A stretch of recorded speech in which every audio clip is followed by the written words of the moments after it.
மீட்பு பணி தொடர்வதால் விழுப்புரம் மாவட்டத்தில் நாளையும் பள்ளிகள் மற்றும் கல்லூரிகளுக்கு விடுமுறை.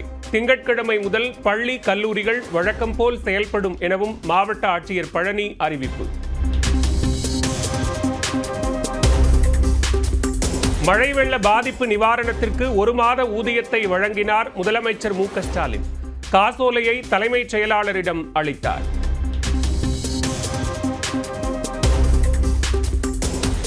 ஜெயலலிதாவின் 8ஆம் ஆண்டு நினைவு தினத்தையொட்டி எடப்பாடி பழனிசாமி மரியாதை. நினைவிடத்தில் ஓ பன்னீர்செல்வம், சசிகலா, டிடிவி தினகரனும் மரியாதை செலுத்தினர்.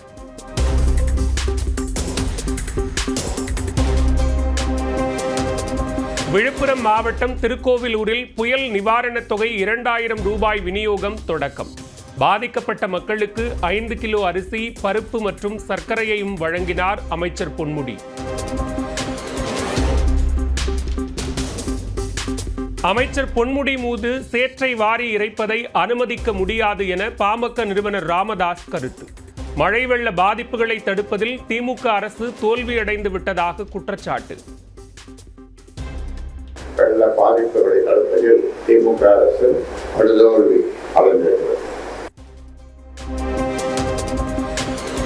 வெள்ளத்தால் பாதிக்கப்பட்ட பகுதிகளுக்கு அமைச்சர் மா சுப்பிரமணியன் வழங்கிய 1 லட்சம் கிலோ அரிசி மூட்டைகள் முதலமைச்சர் மு க ஸ்டாலின் கொடியசைத்து வாகனங்களில் அனுப்பி வைத்தார்.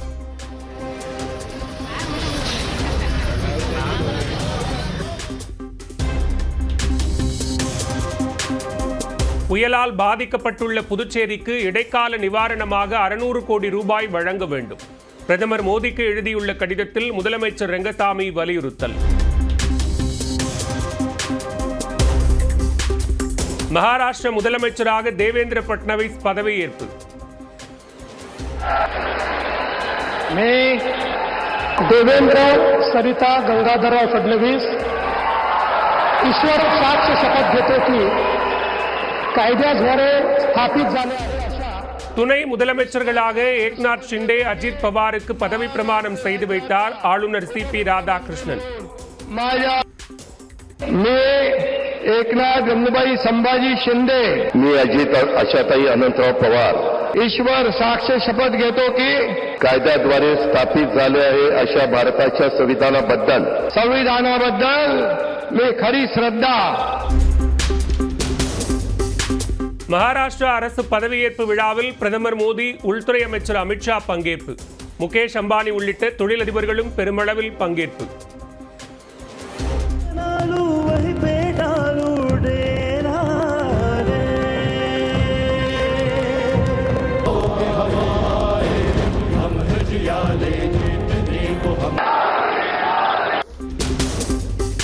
ஸ்ரீஹரிகோட்டாவிலிருந்து வெற்றிகரமாக விண்ணில் பாய்ந்தது PSLV C-59 ராக்கெட்.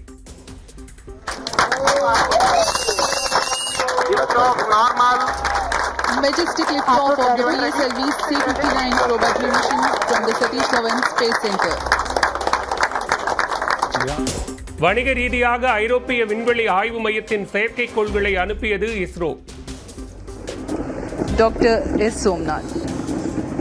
जी हाँ, हम आपको ले चलते हैं इसरो अध्यक्ष डॉक्टर एस सोमनाथ के भाषण के लिए. ஐரோப்பிய விண்வெளி ஆய்வு மையத்தின் 2 செயற்கைக்கோள்கள் வெற்றிகரமாக புவிவட்ட பாதையில் நிலைநிறுத்தம். Proba 3 spacecraft having been injected in its orbit. Congratulations to Team ISRO and ESA team for the success. So congratulations to the entire PSLV project team. புரோபோ 3 என்ற செயற்கைக்கோள்கள் சூரிய ஆராய்ச்சியில் ஈடுபடும். தாம்பரம் அருகே பல்லாவரத்தில் வாந்தி மயக்கத்துடன் உடல்நலம் பாதிக்கப்பட்ட 3 பேர் உயிரிழப்பு. மாசடைந்த குடிநீரே காரணம் என பொதுமக்கள் குற்றச்சாட்டு. பல்லாவரத்தில் உடல்நலம் பாதிக்கப்பட்ட 18 பேருக்கு மருத்துவமனையில் தொடர் சிகிச்சை. 14 பேர் சிகிச்சை பெற்று வீடு திரும்பியதாகவும் மருத்துவத்துறை தகவல்.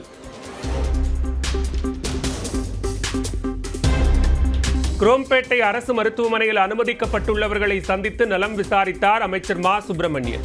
பிரேத பரிசோதனைக்கு பிறகே மூவரின் இறப்புக்கான காரணம் குறித்து தெரிய வரும் என பேட்டி. குடிநீரில் ஏதாவது பாதிப்பு இருக்குமா என்கின்ற ஒரு சந்தேகம். அதுவும் கூட அந்த மலைமேடு என்கின்ற ஒரு டிஃபென்ஸ் பகுதியில் இருக்கிற ஒரு குடியிருப்பு, அங்கிருந்து தான் இவர்களுக்கு குடிநீர் வருகிறது. எனவே அது ஏதாவது குடிநீரால் பாதிப்பு இருக்குமா என்கின்ற வகையில் தற்போது அந்த குடிநீரின் மாதிரியை கிங் இன்ஸ்டிடியூட்டின் பரிசோதனைக்காக அனுப்பியிருக்கிறார்கள். பல்லாவரத்தில் குடிநீரில் கழிவுநீர் கலந்ததாக கூறப்படும் பகுதியில் மருத்துவ முகாம். அனைவருக்கும் பரிசோதனை செய்யும் தாம்பரம் மாநகராட்சி அதிகாரிகள். 6 இடத்துல மெடிக்கல் கேம்ப் போட்டிருக்கோம். மெடிக்கல் கேம்ப் போட்டு டோர் பை டோர் செக் பண்ணி எல்லாத்துக்குமே டாக்ஸிசைக்ளின்னு ப்ரொஃபிலாக்டிக்கு எல்லாமே நம்ம கொடுத்துருக்கோம். இப்போ கூட அந்த ஓஆர்எஸ் எல்லாமே கொடுத்துட்டு தான் வர்றோம். ஸோ அதையுமே நம்ம செக் பண்ணிட்டு இருக்கோம். ஸோ எதுவும் வருமுன் காப்போங்கிறது மாதிரி அவங்களுக்கு எந்த இஷ்யூஸும் நடக்காத மாதிரி பண்ணுறோம். சென்னை பட்டினப்பாக்கம் நகர்ப்புற வாழ்விட மேம்பாட்டு வாரிய குடியிருப்பில் ஜன்னல் கூரை விழுந்து ஒருவர் உயிரிழப்பு. பொதுமக்களின் போராட்டத்தால் அடையாறு வரை போக்குவரத்து பாதிப்பு. சென்னை பட்டினப்பாக்கத்தில் ஜன்னல் மேற்கூரை விழுந்து இறந்தவர் குடும்பத்துக்கு 5 லட்சம் ரூபாய் நிதி உதவி. அமைச்சர் தாமு அன்பரசன் அறிவிப்பு. உயர்கல்வி படிப்புகளுக்கு புதிய வரைவு விதிமுறைகளை வெளியிட்டது பல்கலைக்கழக மானியக் குழு. ஆண்டில் 2 முறை மாணவர் சேர்க்கை, எந்த நேரத்திலும் படிப்பிலிருந்து வெளியேறலாம் என அறிவிப்பு.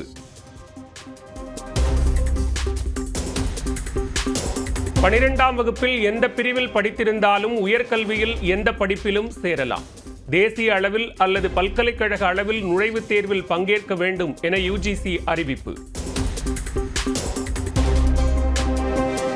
திருச்சி ஸ்ரீரங்கத்தில் காவிரி கூட்டு குடிநீர் திட்ட குழாய் சீரமைப்பு பணியின் போது மண் சரிவில் சிக்கிக் கொண்ட தொழிலாளி.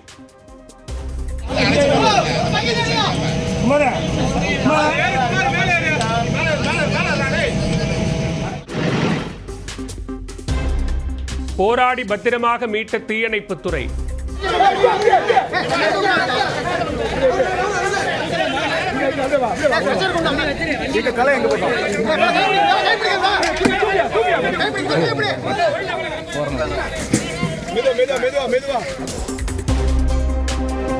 கர்நாடகாவில் பாஜக இளைஞரணி நிர்வாகி பிரவீன் கொல்லப்பட்ட வழக்கு. தமிழ்நாடு மற்றும் கர்நாடகாவில் நடந்த சோதனையில் முக்கியமான டிஜிட்டல் ஆதாரங்கள் மற்றும் ஆவணங்கள் சிக்கியதாக என்ஐஏ தகவல்.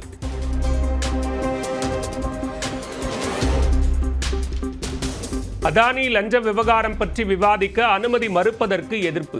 நாடாளுமன்ற வளாகத்தில் ராகுல் காந்தி, பிரியங்கா உள்ளிட்ட எதிர்க்கட்சித் தலைவர்கள் போராட்டம்.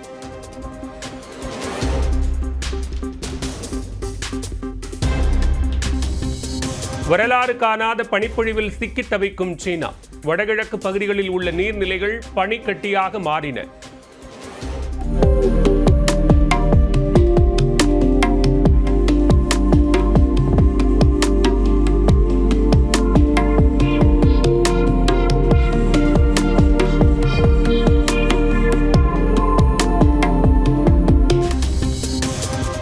சர்வதேச விண்வெளி ஆராய்ச்சி மையத்தில் சிக்கியுள்ள சுனிதா வில்லியம்ஸ் உள்ளிட்டோரை மீட்க திட்டம் வகுத்து கொடுத்தால் பரிசு.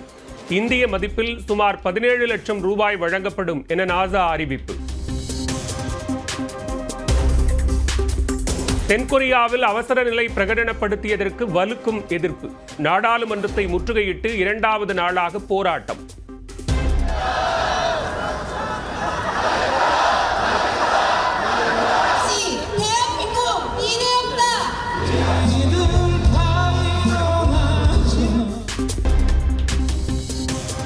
சபரிமலை வரலாற்றில் இதுவரை இல்லாத அளவுக்கு மண்டல பூஜை சீசனில் பக்தர்கள் கூட்டம்.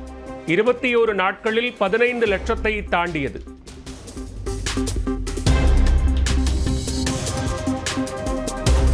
பவானி செல்லியாண்டி அம்மன் கோவிலில் கும்பாபிஷேக விழா.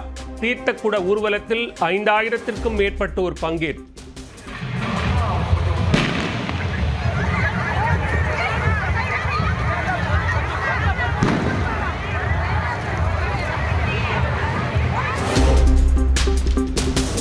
ஹைதராபாத்தில் புஷ்பா 2 திரைப்படம் பார்க்க அல்லு அர்ஜுன் வந்தபோது கூட்ட நெரிசல். கணவர் மற்றும் குழந்தைகளுடன் வந்த பெண் உயிரிழந்த சோகம்.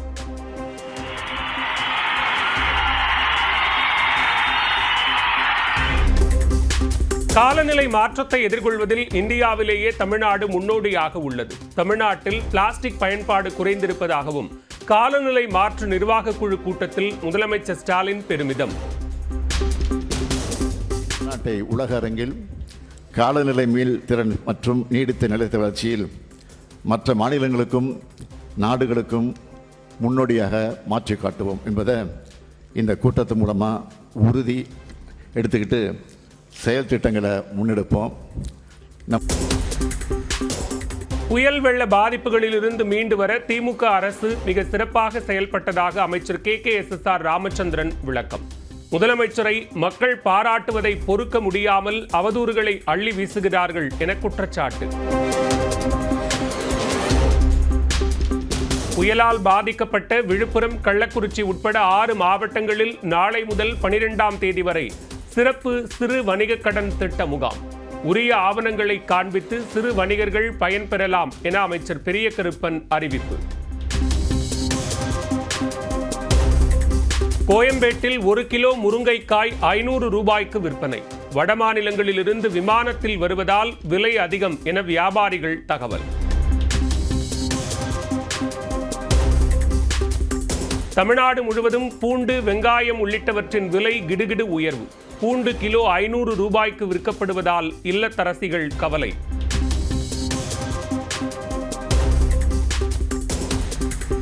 பார்த்தீங்கன்னா வெங்காயம் பார்த்தீங்கன்னா 1 கிலோ 100 ரூபாய் விற்குது. சரி, பூண்டு வாங்கலான்னா பூண்டுக்கு 1 கிலோ 500 ரூபாய் ரேட் விற்குது. பூண்டு விலைலாம் 1/4 கிலோவே 100 ரூபாய்க்கு மேலே போகுது. நான் சுத்தமாக ரசம் கூட வச்சு சாப்பிட முடியல, அந்த நிலைமையில இருக்கும். முரசொலி நில விவகாரத்தில் மத்திய இணையமைச்சர் எல் முருகனுக்கு எதிரான கிரிமினல் நடவடிக்கைகள் ரத்து. உள்நோக்கமின்றி கூறியதை ஏற்பதாக முரசொலி அறக்கட்டளை தெரிவித்ததை சுட்டிக்காட்டி உச்சநீதிமன்றம் முடிவு. முதலமைச்சர், துணை முதலமைச்சர் மற்றும் அமைச்சர்கள் பங்கேற்கும் நிகழ்ச்சிகளில் பொதுமக்களுக்கு இடையூறாக பேனர் வைக்கக்கூடாது. திமுகவினருக்கு அமைப்பு செயலாளர் RS பாரதி அறிவுரை.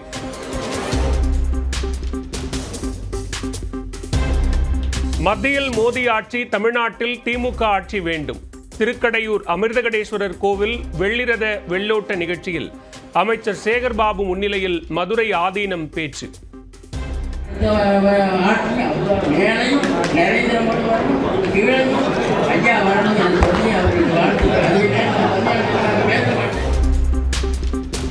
வள்ளலார் சர்வதேச மையம் அமைப்பதற்கு தேவையான அனுமதி ஆணைகளை தாக்கல் செய்தது அறநிலையத்துறை.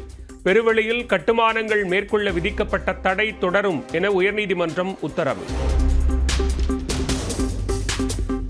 திருவொற்றியூரில் ஜெயலலிதாவின் முகமூடிகளை அணிந்து கொண்டு நினைவு தினத்தை அனுசரித்த அதிமுகவினர். அதிமுகவின் நலத்திட்டங்களை ஞாபகப்படுத்தும் வகையில் ஆடு, மாடு, இருசக்கர வாகனங்களையும் கொண்டு வந்தனர்.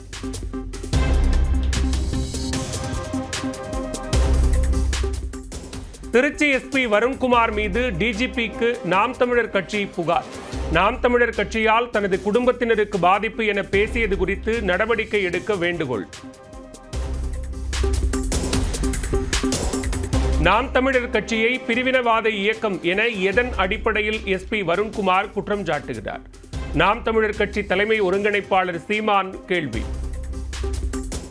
தனிச்சு நின்னே அங்கீகாரத்தை பெற்று ஒரு கட்சியாக இருக்கும்போது நீங்கள் திடீர்னு இதை பிரிவினைவாத இயக்கம் அதை நீங்கள் கண்காணிக்கணும் அப்படின்னா இவர் தான் நாட்டை ஆள்றாரா?